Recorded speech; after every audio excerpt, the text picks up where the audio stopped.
Bonjour à tous et bienvenue dans cette vidéo de test.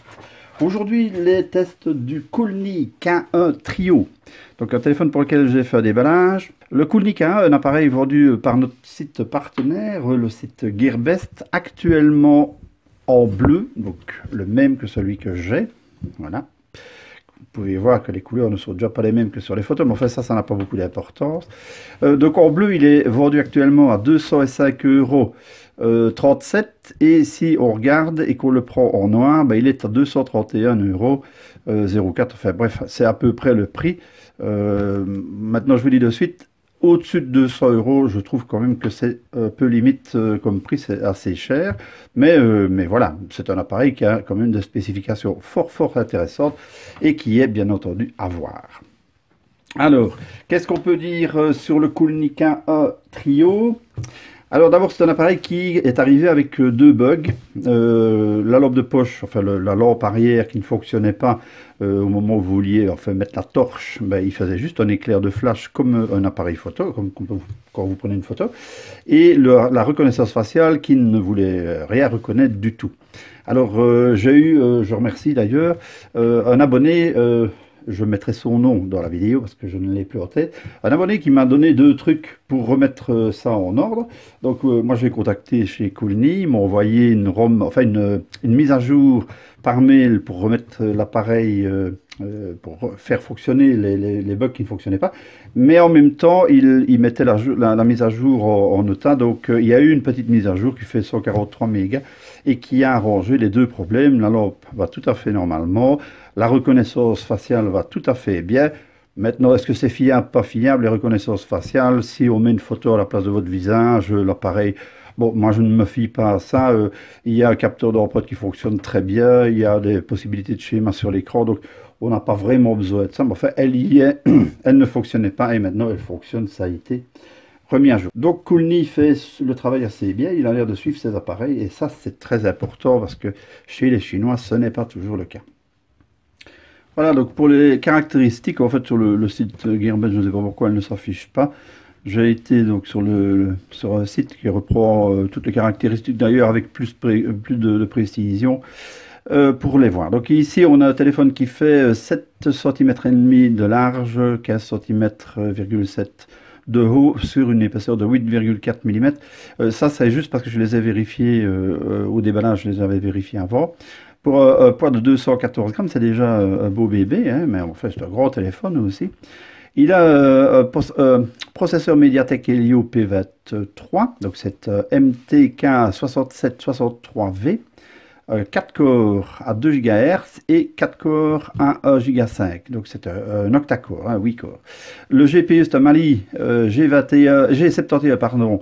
Donc c'est à 700 MHz, c'est un double core. Il a 6 Go de RAM, 128 Go de ROM, donc hein, ça c'est, vous êtes déjà paré.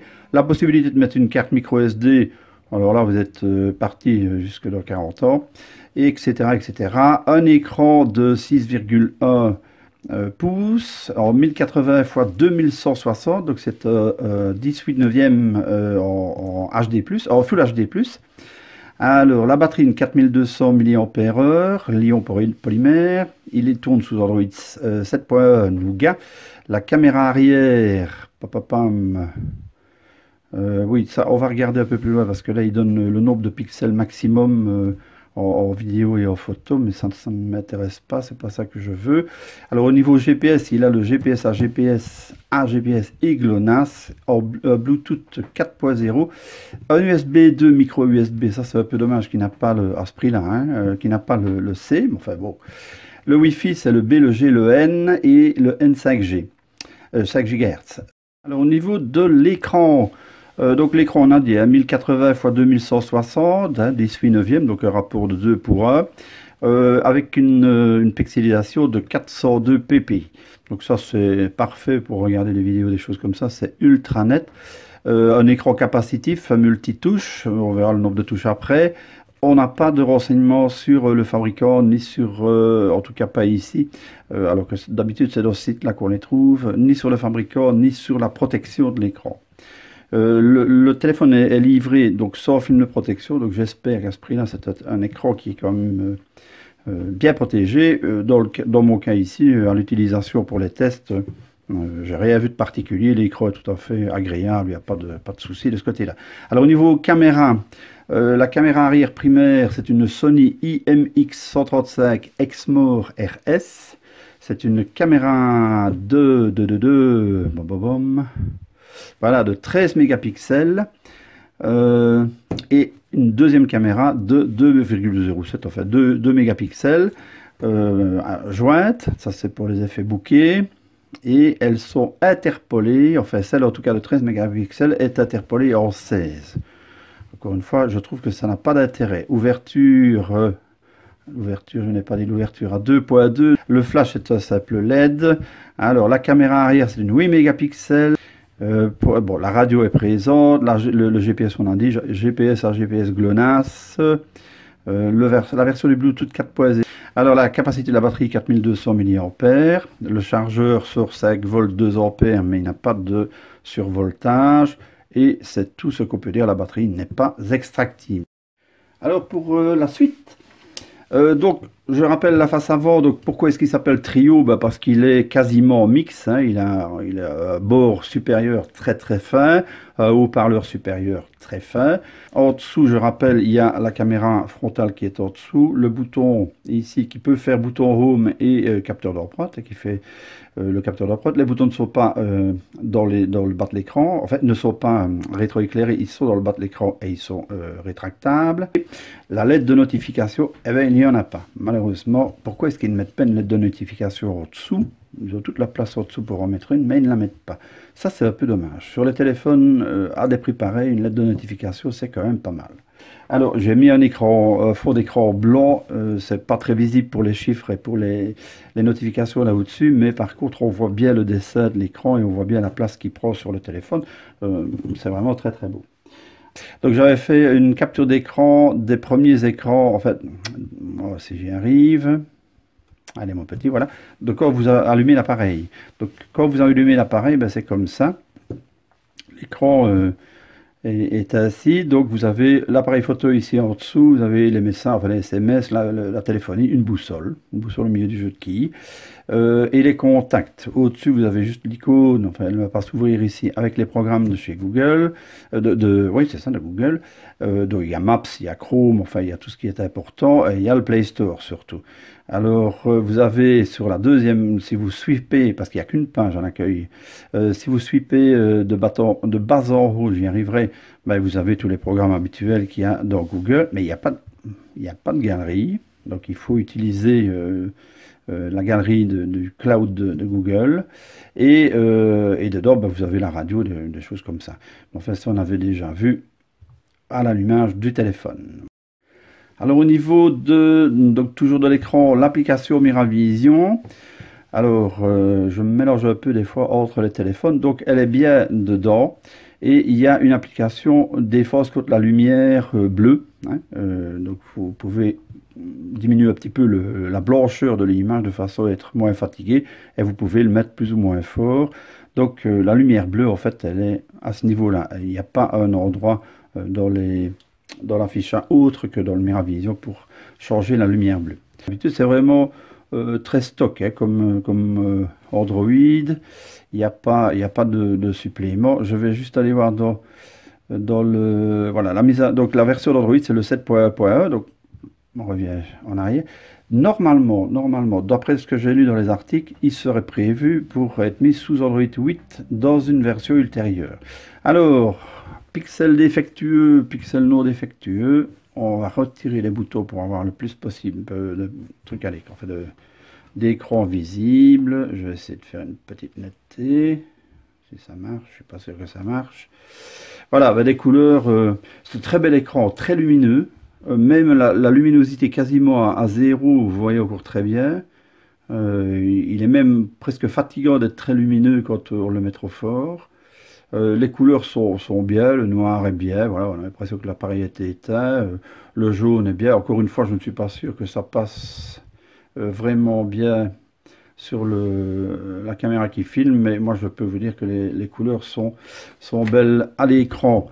Ça c'est pour la partie display tester, les photos réelles. Donc ici, moi, je vois encore un peu flashy, mais l'écran, le vert est vraiment parfait, le rose est parfait, les nénuphars... c'est un écran qui a quand même une densité de pixels vraiment impressionnante, hein. C'est bel écran pour... ouais, voilà, maintenant, encore une fois, je répète souvent la même chose, mais je n'ai plus vraiment vu un mauvais écran. Même les HD, au fait, hein, en général, c'est des bons écrans, hein. Alors, on est passé à la suite. Le Phone Tester, l'application Phone Tester, donc ça, c'est pour voir un peu les capteurs, etc., etc.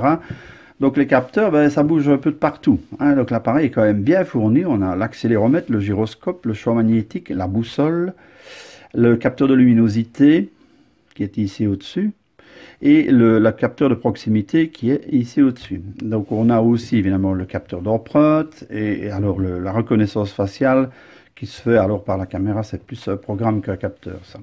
Le GPS, on fera un petit récapitulatif sur le GPS après parce que hein, pour les tests sur route. Le GPS fonctionne tout à fait normalement. Ici j'ai une carte dedans, une carte, hein, forcément une carte SIM, voilà, j'y arriverai. Mais il fonctionne tout à fait normalement, il a une précision rapide. Ici on est à l'intérieur, vous voyez, il cherche vite, il trouve vite, 22 satellites, il y en a 11 utilisés. Et maintenant je vais, voilà, il y a 5 touches et pas 6 ni 10. Hein, donc voilà, si vous faites ce test là chez vous, bah, il faut supprimer la capture par 3 doigts parce qu'alors ça perturbe. Le test du tactile. Information système, on l'a vu. Nougat 7.1, Turlututu, 480 dpi, une résolution de 1080 x 2046. Ça, c'est vraiment top pour regarder un film. Je vous jure que c'est vraiment très agréable. Alors, au niveau des performances, je vais passer vite dessus parce que je n'ai remarqué aucun ralentissement dans rien du tout. Ça fonctionne tout à fait bien maintenant. Il a quand même 6 Go de RAM, hein, un processeur graphique qui est pas mal, donc normalement, et un processeur CPU évidemment qui n'est pas mal non plus. Donc évidemment, on ne devrait pas avoir de gros soucis. 4643 pour le PC Mark, hein, on est déjà au-dessus des 4500, c'est déjà très bien. 64096 pour Antutu. Et alors, pour le bench, on a en single core 474, ça paraît quand même assez peu, et 3452 en multicore. Alors, une dernière chose, le Coolney KE Trio, donc sur le nouveau test Antutu, on peut faire vérifier, enfin il y a une partie qui vérifie ce qu'il y a dans l'appareil par rapport à ce que le constructeur raconte. Ici maintenant on ne sait pas le vérifier parce que c'est trop tôt, l'appareil est trop nouveau et leurs données ne sont pas encore en mémoire. Voilà.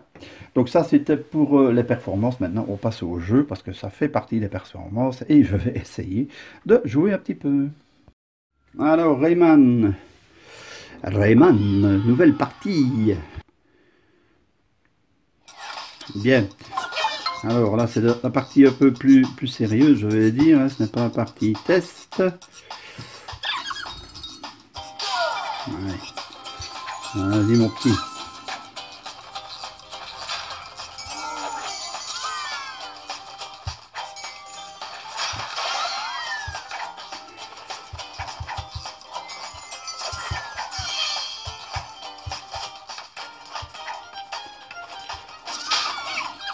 Voilà, il n'y a pas de lag, hein.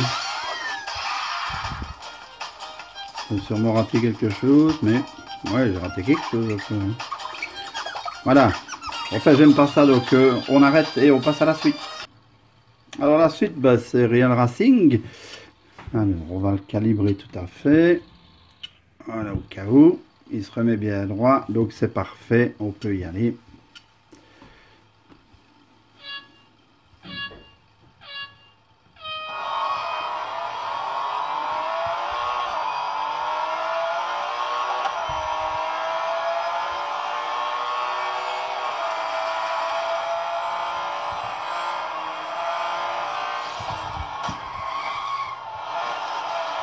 Oh là là là là. Je suis vraiment pas doué, encore une fois.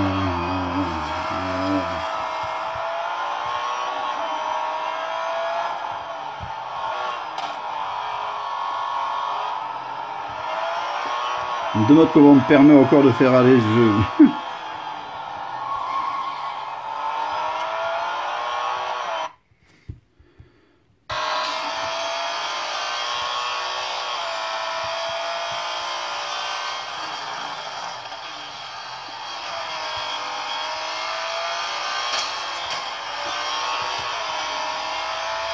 Alors le son, tant qu'on y est, je parle du son. Ben, le son est bon, pas très puissant, mais il n'est pas trop aigu non plus. Donc c'est pas vraiment un son qui vous brille les oreilles. C'est déjà pas mal. C'est tout à fait audible, je vais dire. Ouais.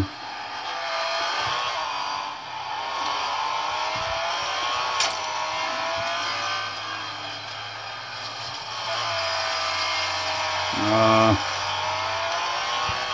On va se moquer à des bacs à gravier, hein, parce que qu'est-ce que je fais moi? Oh là là là là. Allez, j'arrête, c'est bon. Voilà, ça c'était pour les jeux. Ben, il n'y a pas de lag, hein, les détails sont bien, les couleurs sont magnifiques, la netteté est bonne. Et le son n'est pas mal, ce qui est quand même bien dans ces téléphones, parce que des fois on a des trucs quand même tout à fait casserole. Mais non, c'est pas non plus une chaîne stéréo, hein. Entendons-nous bien, le son du petit haut-parleur est correct, c'est un plus. Voilà, ça c'était pour la partie des performances. Alors l'appareil photo, ben, l'appareil photo pas décevant, il est normal, je vais dire, il donne des photos classiques, courantes, comme tous ces appareils photo là. Il a un suivi correct, des paramètres qui sont bien détaillés, très complets. Je vais d'ailleurs changer la taille d'image et je vais mettre en 16/9. Les paramètres habituels, encore une fois, tout ça, c'est les programmes de base des appareils photo de chez d'Android, le flash automatique, etc. La possibilité de vidéo, de photos avec la beauté visage, de panoramique et SLR. Ça, c'est encore une fois ce qui fait le bokeh ou pas bokeh. L'effet bokeh, ben, je reviens là-dessus, hein. Donc l'effet bokeh, mettez la netteté sur l'arrière ou sur l'avant. Ça, c'est vous qui choisissez, bien entendu. Et vous avez la petite échelle qui augmente ou qui diminue l'effet bokeh. Mais encore une fois, l'effet bokeh se fait sur un rond qui se situe ici. Et ben voilà, par exemple, vous savez tout à fait flouter l'arrière. Voilà, on va le flouter. Mais il garde quand même une netteté ici. Donc il faut viser de façon à ce que votre photo... Ben voilà, c'est vous qui devez arranger pour que votre photo soit floue à l'endroit où vous voulez et nette à l'endroit où vous voulez. Voilà, alors quelques filtres comme d'habitude. Voilà, filtre coloré. Alors, ben voilà, filtre élégant, filtre fabuleux, mémoire, calme. Enfin, il y a plein de possibilités. C'est assez marrant, on peut changer comme ça.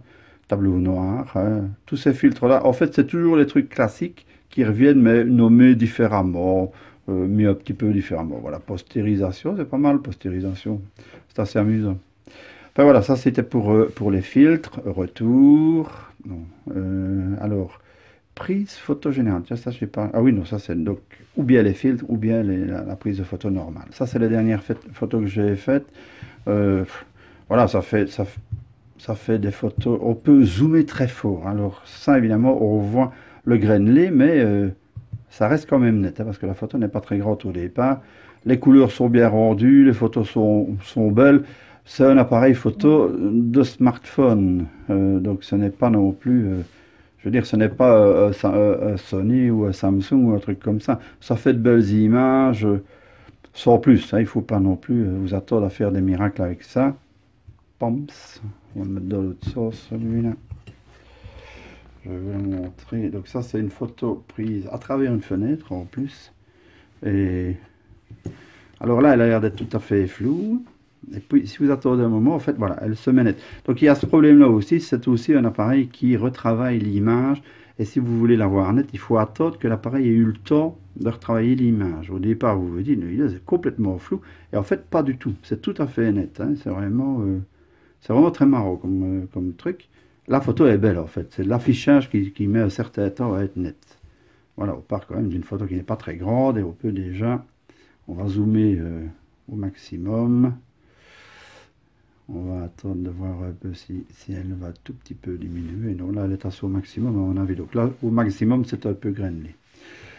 Voilà, donc ça, c'était pour l'appareil photo. Il n'y a pas grand-chose à dire parce que c'est un appareil photo de gamme normale. Voilà. Alors, au niveau du GPS, donc GPS, je n'ai pas remarqué de soucis. Avec, maintenant, j'avais une carte dedans. À la zone où j'étais était en 3G, donc... voilà, le GPS fonctionne, pareil, il n'y a pas grand chose à dire. 19 satellites repérés, 8 utilisés, 4 mètres de précision directement, quoi, au premier fixe, hein, à 3 secondes ici. Hein. Donc au niveau du GPS, je mettrai deux ou trois captures d'écran sur la route. Hein.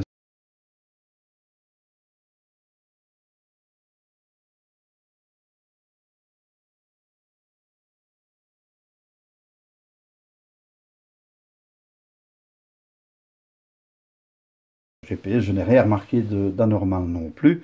Il fonctionne tout à fait normalement. Voilà, alors au niveau, donc on passe à la suite.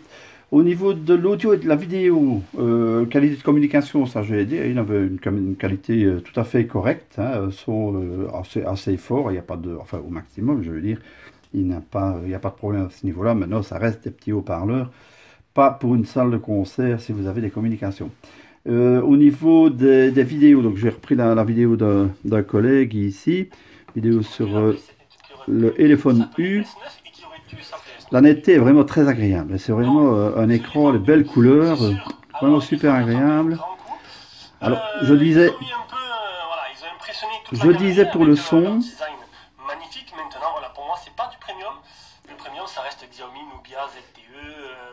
donc je disais pour le son que le son était bien. Dans les jeux en tout cas il paraissait bien, mais c'est vrai qu'ici dans les vidéos, c'est vrai que j'avais remarqué ça aussi, il est quand même un petit peu nasillard, un petit peu, mais c'est des petits haut-parleurs. Donc ça c'est le genre de truc, les vidéos, l'idéal, puisqu'il y a une prise jack, oui, il y a une prise jack, hein, je ne dis pas de bêtises, l'idéal c'est évidemment de mettre soit un casque ou un truc comme ça, ou un petit haut-parleur externe, ou en Bluetooth, etc.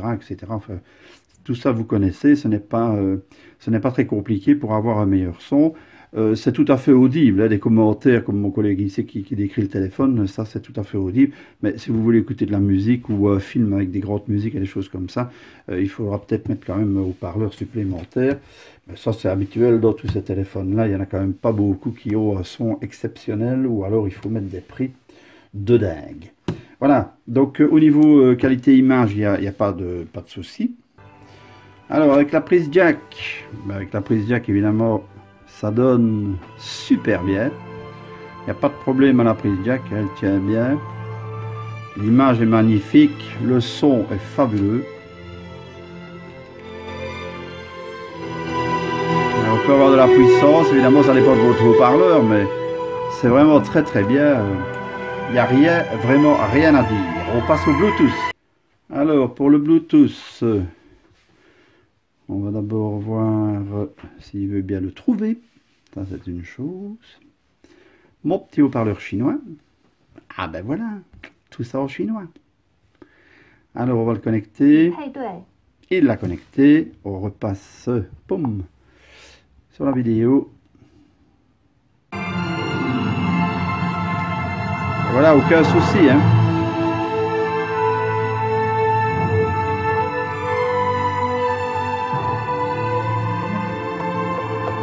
Alors là, vous allez voir que l'image devient floue et tout ça. C'est parce qu'il essaye de rattraper, il change de définition parce que le Wi-Fi est vraiment merdique. Hein. Mais ça, c'est pas l'appareil, c'est vraiment mon Wi-Fi. C'est magnifique, hein, comme on a le cinéma à la maison avec des écrans pareils. Hein. Et on peut mettre en plein écran, bien entendu. Voilà, pour la suite maintenant. Alors au niveau des Wi-Fi, réseau 3G, 4G, pas de souci, il a toutes les bandes à part la 700, donc normalement il y a des soucis pour personne. Ici en tout cas moi en Belgique je n'ai pas eu de soucis, l'appareil fonctionne tout à fait normalement. 3G où il y a de la 3G, 4G où il y a de la 4G, etc. etc. Le Wi-Fi passe tout à fait bien, encore une fois sauf dans cette pièce-ci, c'est pour ça que ça lag un peu dans les vidéos, enfin ça lag même très fort dans les vidéos, mais ça c'est, j'ai des tas d'appareils qui ne sont même pas capables de démarrer les vidéos. Alors donc au niveau des bords ça va fort bien, au niveau du Wi-Fi ça va fort bien. L'autonomie, alors pour l'autonomie, j'avais lancé le test GSM, donc en fait, non merci, l'autonomie, c'est encore une bonne batterie, un appareil qui ne consomme pas trop, qui a l'air d'être assez bien optimisé. Voilà, j'ai utilisé quasiment 86% en tout cas de la batterie. En un jour et 5 heures, je le fais fonctionner. Il est allumé quasiment tout le temps. Maintenant, je ne joue pas des gros jeux. C'est plus Facebook, Internet et des choses comme ça. Donc, j'ai une utilisation assez basse, je vais dire, par rapport à des gens qui jouent tout le temps et à des jeunes. Maintenant, en communication, ben, je téléphonais c'est sur la capture d'avant. J'ai téléphoné 12 minutes sans aucun souci. L'écran allumé quasiment à 95%. Enfin, voilà. Donc, il n'y a pas de souci au niveau de la batterie. Vous ferez très largement la journée, ça c'est sûr. Si maintenant vous voulez plus, il y a même moyen d'être un peu plus économe. Alors, la capacité de la batterie, ben, ça, on l'avait vu. Donc, on en arrive à la conclusion. Alors, qu'est-ce qu'on peut dire de cet appareil? Ben, quand je l'ai déballé, un peu embêtant parce qu'il était quand même... il y avait cette histoire de paramètres qui étaient pris comme malware. Il y avait cette histoire de reconnaissance faciale qui était dessus et qui ne fonctionnait pas. Donc, ça ne sert pas à grand-chose de la mettre. Il y avait la lampe de poche qui flashait à la place de s'allumer quand vous vouliez utiliser ça en tant que lampe externe. Donc tout ça, ça a été mis à jour par une toute petite mise à jour, 142 ou 3 mégas bytes, c'est vraiment très très peu, hein, c'est pas une grosse mise à jour comme si on changeait tout Android. Donc je pense que la firme suit bien ses appareils. Maintenant, encore une fois, on va voir ça à l'usage. On n'a pas un retour dessus assez long. L'appareil m'a vraiment très bien plu, il est très agréable à utiliser. Pour le reste, maintenant, au-dessus de 200 €, je le trouve trop cher. Il y a dans ces prix-là, alors d'autres appareils dans des marques comme Xiaomi et tout ça, qui sont supérieurs. En dessous de 200 €, ça commence à devenir intéressant. Et alors, quand il y a des offres, des ventes flash et des choses comme ça, et qui descendent à 180, 170, alors ça devient intéressant. Maintenant, ça reste un appareil valable, hein, avec beaucoup de RAM, beaucoup de ROM, un bon processeur enfin, correct, un GPU correct et un écran extrêmement agréable. En tout cas, moi, ça m'a super bien plu. Il est vraiment très net, vraiment très agréable. Alors, luminosité, on va reprendre la luminosité ici. Regardez, je vais quasiment la mettre à 0. Ouais, bah, on va plus grand-chose, hein, parce que là, elle est presque à 0. Enfin, voilà, et c'est un écran qui reste tout à fait lisible. Même avec une basse luminosité, ce qui économise encore plus la batterie. Voilà, ça c'était pour la vidéo du Koolnee K1 Trio. Donc Trio, je rappelle, parce qu'il a 3 bords, un peu comme un mix. Pas tout à fait, mais on fait presque. Et que voilà, la vidéo est terminée. Donc si vous avez bien aimé, vous mettez le petit pouce vers le haut. Si vous n'avez pas aimé, le petit pouce vers le bas. Hein. Je suis pas raciste, moi les 2 pouces me font du bien, enfin me conviennent. Et alors, bah, n'hésitez pas dans vos commentaires. Hein. C'est toujours agréable d'avoir des commentaires, même si ce n'est pas toujours des commentaires gentils. Ou si c'est des remarques, parce que c'est quand même souvent des remarques qui ne sont pas méchantes non plus, hein, je l'admets bien. Hein. Et ce sera pour une prochaine vidéo. La prochaine vidéo, je vais vous faire, celui-ci d'ailleurs, qu'il faut que je tire un peu mes traces de doigts, qui est le Ulefone Mix 2. Voilà, à une prochaine fois et portez-vous bien.